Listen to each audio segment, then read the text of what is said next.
자, 오늘이 트럼프 취임식이죠. 트럼프가 이제 오늘 취임식하고 트럼프 행정부 2기가 지금 이제는 시작을 하는데요. 과연 어떤 식으로 트럼프 2기는 전개가 될까 이런 걸 한번 얘기를 해 드리겠고요. 그 다음에 그 전에 트럼프가 취임식 전전날이는 며칠 전이죠. 며칠 전에 직접 시진핑에게 먼저 전화를 걸었습니다. 그러니까 시진핑이 트럼프에게 전화를 건 게 아니라 트럼프가 시진핑에게 먼저 전화를 걸었거든요. 그래서 뭐 여러 가지 안건을 논의했겠죠. 미국이랑 중국이 어찌 됐든 우리가 뭐 중국을 무시하고 중국이 망한다 이렇게 얘기를 하고 있지만 그래도 경제에서는 미국과 중국이 투탑으로 가는 게 맞거든요. G2라고 해서. 그래서 둘이 어떤 이런 시그널을 보낼까 이거를 잘 봐야 되거든요.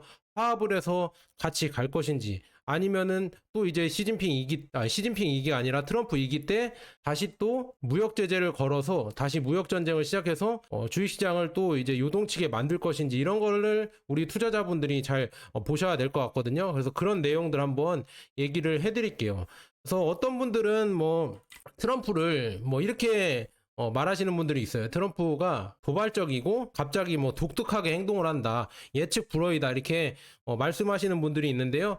그거는 제가 봤을 때는 다 틀린 거고요. 트럼프는 저는 아주 계획적인 사람이라고 저는 보고 있습니다. 그런데 그 트럼프의 놓는 수라고 하죠. 바둑에서 놓는 수라고 하죠. 이 트럼프의 계획들이 우리 사람들이 우리나라나 아니면은 세계 사람들이 예측을 못하게 갑자기 수를 버리니까 아 이거 변칙적이다 이 사람은 그냥 즉흥적으로 행동하는 사람이다 이렇게 생각하시는 분들이 많지만 전혀 아니라는 거. 그리고 그러니까 반대파들에게 엄청난 이런 반대를 받으면서 암살 위험까지 이렇게 초래했었잖아요. 그런데도 뭐 살아남아서 자기는 싸우겠다 이렇게 얘기한 사람이 트럼프입니다. 그래서 트럼프가 과연 이제는 자기가 2기 때는 시진핑 그리고 중국과 어떤 이런 연출을 낼 것인지 어떤 관계를 개선하거나 아니면 다시 관계를 틀어지게 하거나 어떤 식으로 이렇게 갈 것인지 이게 많이 주목이 되잖아요. 그래서 이런 취임식 전 통화에 대해서 우리가 많이 기대를 하는 거고요. 그래서 이 내용에 대해서 한번 얘기를 해드리고요. 뭐 길게 통화를 했다고 하거든요. 몇 시간에 걸쳐서 시진핑과 통화를 했다고 하는데요. 그 내용은 뭐 그냥 기사에서 밝혀진 거는 뭐 이 정도인데 한번 읽어드리고요. 제 생각을 말씀드리고요. 이 기사에서 다뤄지지 않은 부분들 있잖아요. 그런 부분들에 대해서 제 생각을 한번 얘기를 해보도록 하겠습니다. 자, 트럼프는 지금 시진핑 주석과 방금 통화를 했다면서 이런 트위터에 남겼다고 합니다. 그래서 많은 문제들을 해결하겠다. 그리고 우리는 무역 균형, 그 다음에 펜타닐, 틱톡과 같은 다른 주제도 많이 논의를 했다. 이렇게 얘기가 나왔습니다. 틱톡 한번 이따가 보고 한번 넘어가시죠. 그 다음에 시 주석과 나는 세계를 더 평화롭고 안전하게 만들기 위해 가능한 모든 일을 할 것이라고 이렇게 얘기했으면 저도 이거에 대해서 동의를 합니다. 어떤 식으로 이제 트럼프가 이런 세계 평화와 안전을 위해서 이런 중국과 협력을 할지 이걸 한번 보겠고요. 시 주석은 통화에서 우리는 모두 서로 상호작용으로 고도로 중시하고 중미 관계가 그러니까 미중 관계죠. 미중 관계가 미국 대통령 새 임기에서 좋은 출발을 하길 희망한다. 이렇게 얘기를 했다고 하니까 서로 잘 지내보자 이렇게 했다고 합니다. 그래서 뭐 사정, 그러니까 국가 간의 여건이 다른 두 강대국으로서의 미중 간의 중미 간의 일부 이견이 생기는 것을 피하기 어렵다. 핵심은 서로 핵심 이익과 중대 우려에 존중하는 것, 뭐 적절한 문제를 해결하는 방법을 찾는 것. 그러니까 서로 화합을 하고 잘 지내보자, 이런 방법을 찾아보자 이렇게 얘기를 한 것 같고요. 그다음에 대만 문제에 있어서는 미국이 신경 쓰지 마라. 우리가 알아서 할 것이다 이렇게 해서 서로 같이 협력을 해서 윈윈 전략으로 가자 이렇게 얘기를 했습니다. 그래서 제가 봤을 때도 트럼프는 대만 문제에 대해서 그렇게 거론을 안 할 것 같습니다. 굳이 거론을 해봤자 사실 뭐 어떤 분들은 미국이 일본이랑 한국을 동원해서 중국을 상대로 대만을 지켜줄 것이다 이렇게 얘기가 나오고 있지만 미국이 이제는 그럴 여건이 저는 안 된다고 보고 있거든요. 그래서 그럴 여건이 안 되고 그 다음에 중국도 미국이 뭐 원할 수도 있겠지만 뭐 대만을 그렇게 막 침공을 하거나 그러진 않을 것 같아요. 제가 봤을 때. 왜냐하면은 그거는 미국에 명분을 주는 거니까. 미국이 중국을 그냥 대놓고 무역 제재를 할 수 있고 전 세계에 중국과 거래를 하지 마 이런 명분이 되니까 그런 명분은 주지 않기 위해서 굳이 대만을 이렇게 뭐 침공을 하거나 통일을 한다고 뭐 협박을 하진 않을 것 같다. 저는 그렇게 보고 있습니다. 그래서 굳이 그렇게 안 해도 어차피 중국은 뭐 대만이 바로 앞에 있고 미국이 그렇게 크게 신경 쓰지 않는다고 하니까 그냥 이 상태로 서로 좋게 좋게 넘어갈 것 같고요. 그래서 뭐 양국의 협력과 뭐 이런 여러 가지 좋은 일을 하겠다 이렇게 얘기가 나오고 있었다. 그리고 트럼프도 뭐 감사 인사를 보내고 시 주석과의 위대한 관계를 매우 소중하게 생각한다 이렇게 얘기를 했다고 합니다. 그리고 계속 대화와 소통을 유지하기 희망하고 되도록 빨리 시 주석과 만나기를 기대한다고 언급을 했다 이렇게 나왔습니다. 그래서 서로 화기애애하게 이렇게 통화를 끝마친 것 같습니다. 근데 트럼프가 제가 봤을 때는 1기 때 경험을 이제는 다시 리뷰를 해보면서 이제 아마 정책이 바뀔 것 같아요. 그리고 트럼프 정부에 일론 머스크가 들어갔잖아요. 일론 머스크라는 사람은 중국과 진짜 거의 뭐 친중이라고 할 정도로 중국에서 사업을 많이 하고 있고요. 중국의 도움으로 이 테슬라라는 기업을 일으켰잖아요. 그래서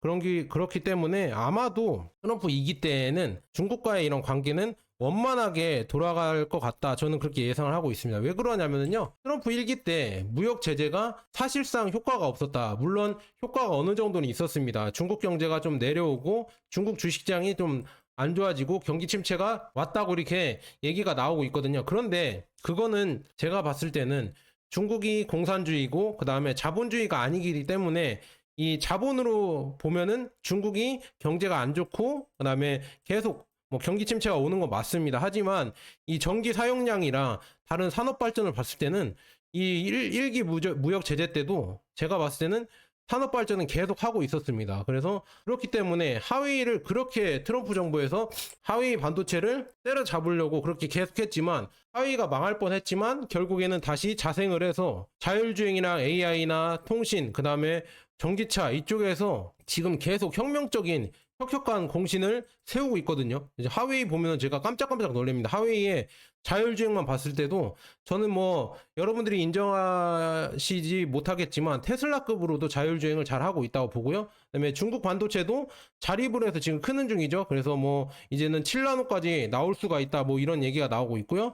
DUV, 뭐 EUV 노광 장비도 만들겠다 이런 얘기가 나오고 있잖아요. 그래서 이런 여러 가지 얘기가 나오는 거 봤을 때 중국이 점점 자립하는 게 맞다. 그러니까 제재가 처음에는 통했다가 앞으로 뭐 점점 가서 통하지 않는 거를 트럼프도 경험을 했습니다. 그래서 전기차나 태양광이나 배터리 등등이 계속 이 세계 1위로 이렇게 중국이 올라갈 수가 있었죠. 그래서 이런 무역 제재가 예전 일본처럼 플라자 합의를 해서 일본을 80년대, 90년대 이렇게 경기 침체로 몰아놓고 미국이 다시 그레이트 아메리카 그래서 위대한 미국으로 다시 올라섰지만 그걸 똑같이 중국에게 하고 싶었는데 2000년대 초반 이후에 그런데 중국은 그게 안 통한다는 얘기죠.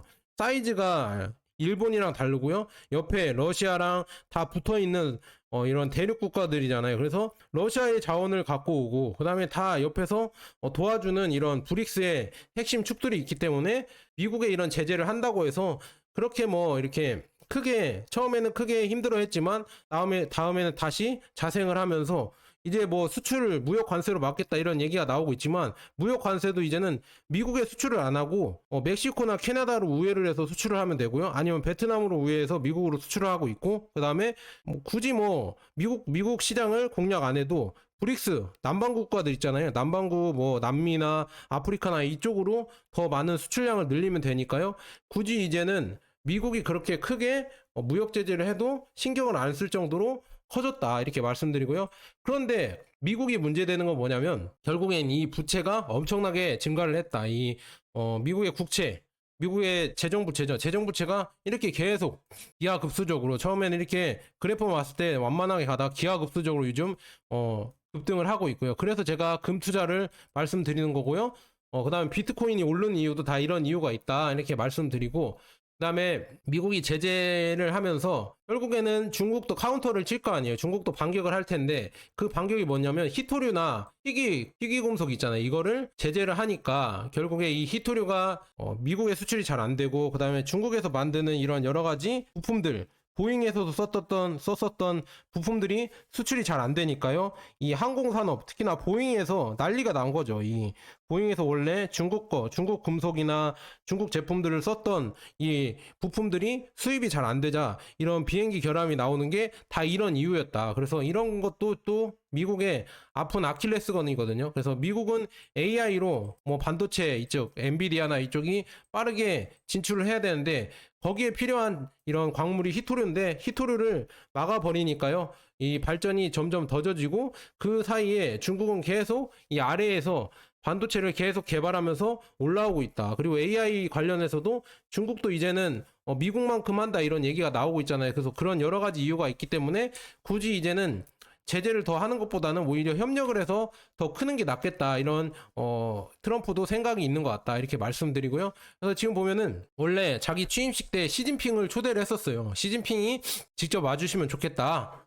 트럼프가 이렇게 초청을 했는데 시진핑은 제가 봤을 때는 안 가죠. 왜냐하면 굳이 갈 필요가 없고요. 시진핑도 나름 바쁘고 굳이 뭐 아쉬운 쪽은 제가 봤을 때는 트럼프지 시진핑이 아닌 것 같습니다. 미국이지 중국이 아니다. 중국은 이미 할 거 다 했고 이제는 미국의 이제 반격이 이제 더 이상 별로 할 게 없거든요. 그래서 미국 입장에서는 오히려 중국과 화해를 이끌어내면서 더 잘 가는 게 좋겠다. 그러니까 트럼프가 먼저 손을 내민 거다 이렇게 볼 수가 있습니다. 그래서 시진핑도 한정 부주석 있잖아요. 부주석을 보낸다고 이렇게 다시 화해 물꼬를 트고 있다 이렇게 볼 수가 있고요. 그래서 미국과 중국이 미국 기업에 큰 타격을 주는 무역 전쟁에서 관세와 제재로 뭐 돌아섰다. 그래서 뭐 인텔과 시티은행이 또 나중에 만약에 미국 입장에서 중국에게 관세를 엄청나게 먹인다고 하면은요, 인텔이나 시티은행이나 아니면은 중국에서 많이 사업을 하고 있는 애플이나 테슬라 이런 데에도 크게 타격을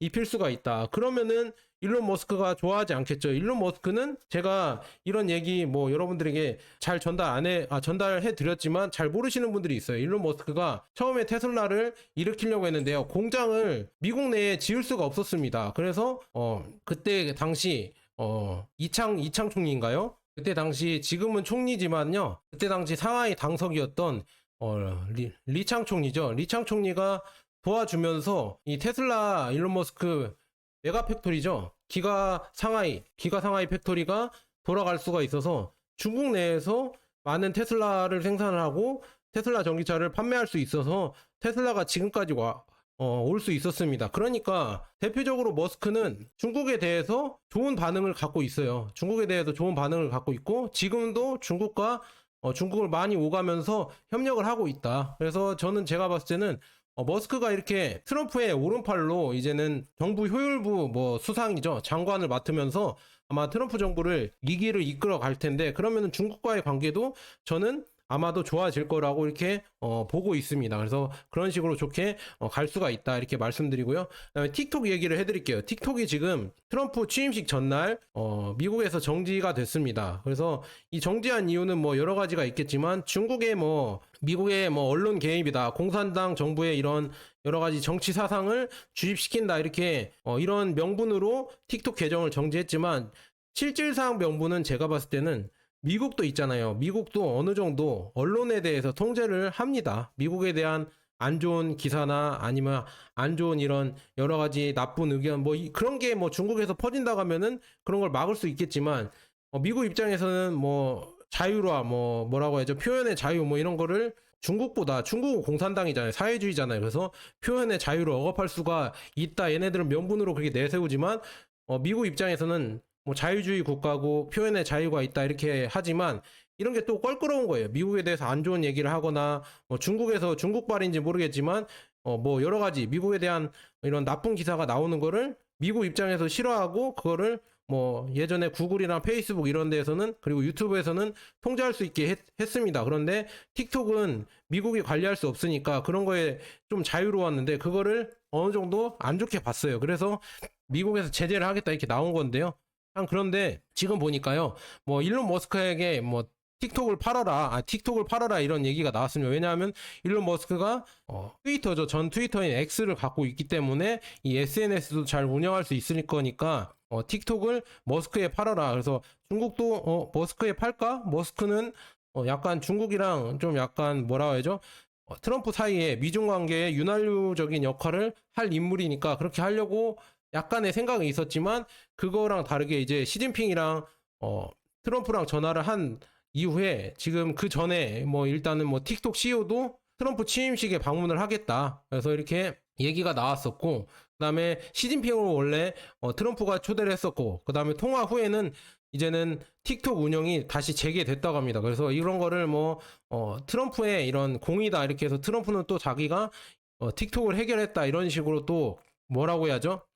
자기 뭐 자랑을 하는 거겠죠. 이런 자랑을 해서 내가 잘하고 있다 이런 거를 또 언론에 이렇게 내비치는 겁니다. 그래서 트럼프는 이렇게 자기 자랑을 하고 자기 정부가 잘하고 있다 이런 거를 계속 하기 위해서는 아마도 중국과의 관계도 이렇게 틱톡을 다시 재개한 것처럼 아마 이제는 제재보다는 서로 협력으로 하지 않을까 저는 그렇게 보고 있습니다. 근데 뭐 제 얘기가 틀릴 수도 있겠지만 저는 그런 식으로 본다. 그리고 트럼프가 지금 추진하는 것도 평화를 기반으로 한 교류를 해서 더 큰 이런 사회를 만들겠다, 더 큰 경제를 만들겠다 이런 얘기가 트럼프의 전략이기 때문에 앞으로 그런 쪽으로 가지 않을까 이렇게 보고요. 그다음에 저는 트럼프라는 인물을 봤을 때 이제는 트럼프도 중국과 러시아 그다음에 브릭스 국가들 이런 거를 이제는 인정한 것 같습니다. 예전에 대통령 대표 나올 때부터 그런 걸 약간 인터뷰에서 인정을 한 것 같습니다. 이제는 일극 체제, 미국을 필두로 한 국제 질서가 편성되는 일극 체제가 아니라 이제는 각자 지역의 강자들이 생기면서 다극 체제가 이제는 발휘되고 있다 이런 식으로 트럼프도 어느 정도 용인을 하고 그러니까 지금 그린란드나 아니면 파나마나 이런 얘기가 나오는 게 다 트럼프도 이제는 미국이 다 할 수가 없구나. 이 전 세계를 미국이 다 통제를 할 수가 없으니까 어느 정도 중국과 러시아의 힘을 인정해주는 지금 분위기다 이렇게 볼 수가 있고요. 그 다음에 지금 목마른 자가 우물을 판다는 얘기가 있잖아요. 오히려 트럼프가 중국을 방문한다고 합니다. 그래서 이거를 뭐 다른 유튜버들이나 다른 뭐 경제 전문가들은 중국을 가서 뭐 이렇게 협상을 통해서 중국에게 뭐 이런 풀어주는 법안을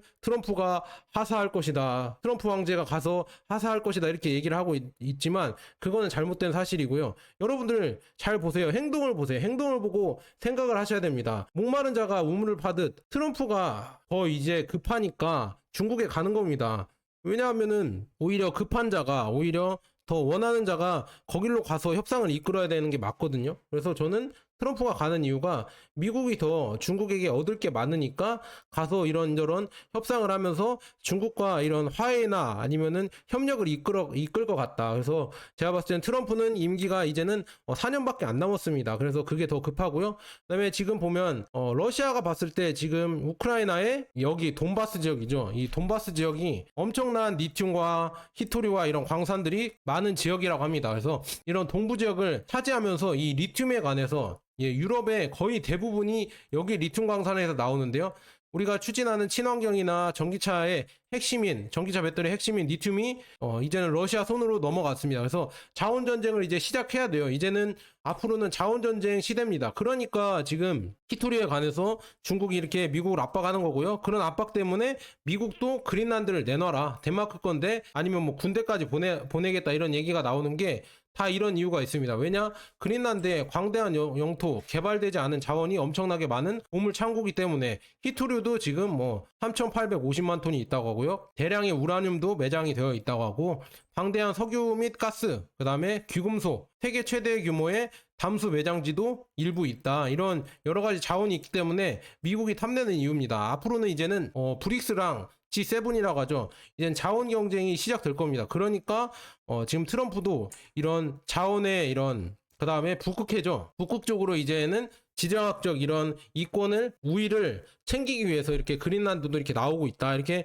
볼 수가 있습니다. 그래서 이런 여러 가지 변화가 있다는 거 여러분들 보시면 될 것 같고요. 그래서 이런 거를 다 트럼프가 생각을 하고 얘기를 하는 겁니다. 트럼프가 그린란드나 파나마나 캐나다 그리고 캐나다 멕시코에게 관세를 엄청나게 때리겠다 이런 얘기도 다 계획된 것이고요. 자기 주변 지역 이제는 전 세계를 미국이 참견할 수가 없겠구나. 왜냐? 러시아, 터키, 뭐 이란, 그다음에 중국 이런 데가 워낙 커졌기 때문에 미국이 다 컨트롤할 수 없는 세상이 왔다는 거 인정을 하고요. 오히려 자기 주변 지역부터 캐나다, 멕시코, 그린란드, 파나마 이쪽부터 단도리를 해서 그쪽에서 이제 얻어진 자원이랑 여러 가지 인프라로 다시 또 이제 미국을 일으켜서 다시 뭐 중국과 러시아를 대적할 수 있게 힘을 키우겠다 이런 것도 있겠고요. 그 다음에 중국이랑은 아마도 협력을 할 것 같습니다. 왜냐, 업적을 남겨야 되기 때문에. 트럼프에게는 4년밖에 시간이 안 남기 때문에요. 업적을 남기기 위해서 여러 가지 중국과 협력을 할 것 같습니다. 그래서 틱톡도 아까 이렇게 풀어준 것도 그렇고요. 그다음에 머스크가 옆에 지금 정보 효율부 장관으로 이렇게 나온 거를 봤을 때 중국과의 관계는 앞으로 트럼프 4년 동안은 좋아지지 않을까. 그래서 미국과 중국 주식도 아마도 그런 것 때문에 좋아지지 않을까, 저는 그렇게 조심스럽게 예측을 해봅니다. 그래서 시대가 많이 변했고요. 여러분들 지금 이렇게 여러 가지 국제 관계가 이렇게 많이 빠르게 변화하고 있다, 이렇게 여러분들에게 이렇게 한번 자료를 요약해서 안내해 드렸습니다. 자, 여기까지 좋은 번화도 있고, 여러분 구독과 좋아요 알람 설정 꼭 부탁드립니다. 감사합니다.